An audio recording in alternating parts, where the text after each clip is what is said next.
গত 10 তারিখ রাত্রে 10টার দিকে চলে গিয়েছিলাম চাঁদপুর লঞ্চ ঘাটে, কারণ আব্বু 12 তারিখে চলে যাবে সৌদি আরব। তাই আব্বুকে এয়ারপোর্ট দিয়ে আসার জন্য আমরা চলে গেলাম।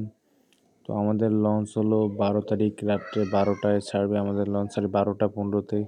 তো প্রথমে এখানে কেবিন নিয়ে নিলাম আমরা একটা। আমরা উঠেছিলাম এটা এটা হলো ময়ূর 2, ময়ূর 7। আমরা প্রথমে এখান থেকে পানি টানি কিনে বাদাম টাদাম কিনে নিচ্ছি এখান থেকে, কারণ লঞ্চে খাওয়ার জন্য। আবার ইয়া তো যাই সিয়াখানা প্রথমে নিয়ে নিলাম আমার ছোট বোনের জন্য ঝালমুড়ি।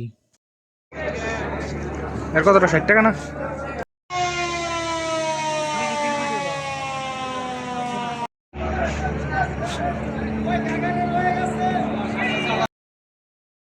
এখানে আম্মুরা আবার ভাত আর মাছ অর্ডার দিয়ে খাওয়ার জন্য, আর আমি একটা পিৎজা কিনে আনি ক্যান্টিন থেকে। ভাই এটাকে পিৎজা না অন্য কিছু, পুরাই ফালতু। তারপর আবার গিয়েছিলাম একটা হটডগ খেতে, কিন্তু ভাই কি আর বলবো, ভিতরে কোনো হটডগে নাই, শুধু মাংস একটু, মুরগির মাংস একটু কেটে কেটে দিয়ে রেখেছে এটার ভিতরে, এই যে সেই হটডগটা। তবে আমার মতে পিৎজা থেকে এটাই খাওয়া ভালো। আমরা রাতের লঞ্চে গিয়েছিলাম বলে আমাদের যেতে যেতে সকাল হয়ে গেছিলো 5:30। আমরা যদি দিনের লঞ্চে যেতাম তাহলে 3.5 ঘন্টার মধ্যেই চলে যেতাম, কারণ চাঁদপুরের সময় আমাদের 3.5 ঘন্টাই লেগেছিল, বেশি সময় লাগেনি। ভালোই লেগেছে লঞ্চে, কারণ আমি দীর্ঘ 12-13 বছর পর লঞ্চে উঠেছিলাম।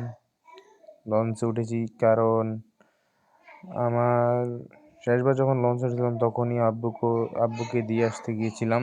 তখন আমি ক্লাস 2-তে পড়ি, 2012 সালের ঘটনা।